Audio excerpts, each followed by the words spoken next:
Have you ever agreed to something at work that you immediately regretted? Maybe it was another project, another meeting, another responsibility, another deadline. You wanted to help. You wanted to be professional. You wanted to be seen as a team player. But now you're overwhelmed, stressed, and wondering how you ended up carrying so much. If that sounds familiar, you're not alone. One of the most common career mistakes professionals make is believing that saying yes to everything will help them get ahead.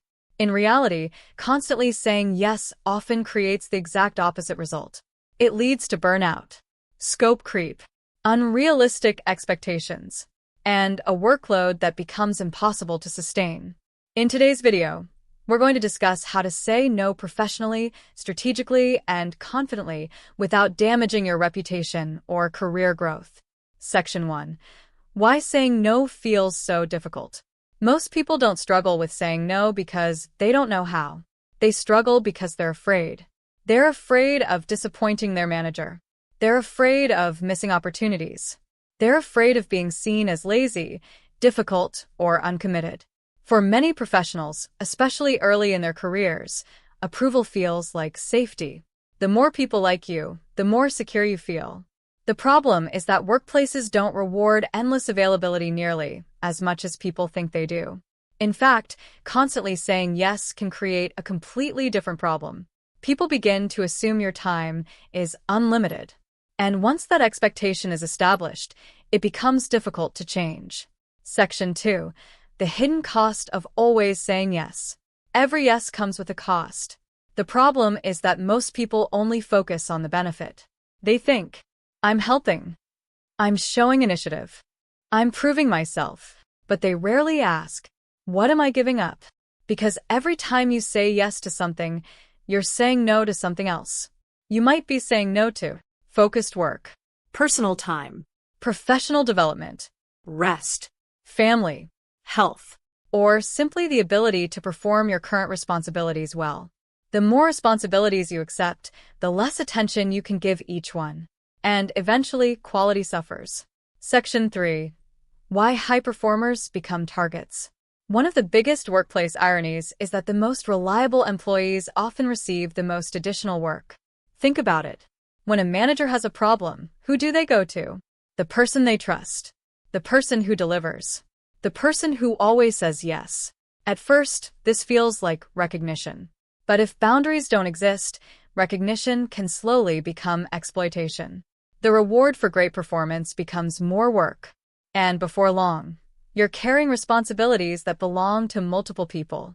Not because anyone formally assigned them, but because you kept accepting them. Section 4. The professional no framework. The biggest mistake people make when declining work is treating it like a confrontation. It doesn't need to be. A professional no is not about refusing. It's about managing priorities. The first step is acknowledging the request. Show that you've heard it. Show that you understand its importance. The second step is creating visibility around your current workload. Many managers don't fully understand what is already on your plate. You need to make that visible. The third step is requesting prioritization.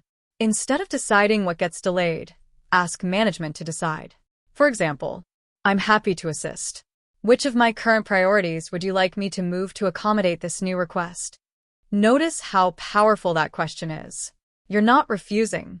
You're asking for direction. Section 5. Scripts you can use immediately. Let's make this practical.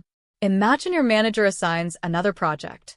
Instead of saying, I can't do that, try, I'm currently focused on several high-priority deliverables. Which project would you like me to deprioritize to ensure this receives the attention it deserves? Now you're discussing priorities rather than willingness. If a colleague tries to hand you their work, try, my current workload is fully allocated. Has there been a discussion regarding priority adjustments for this task? Again, you're introducing accountability, not conflict.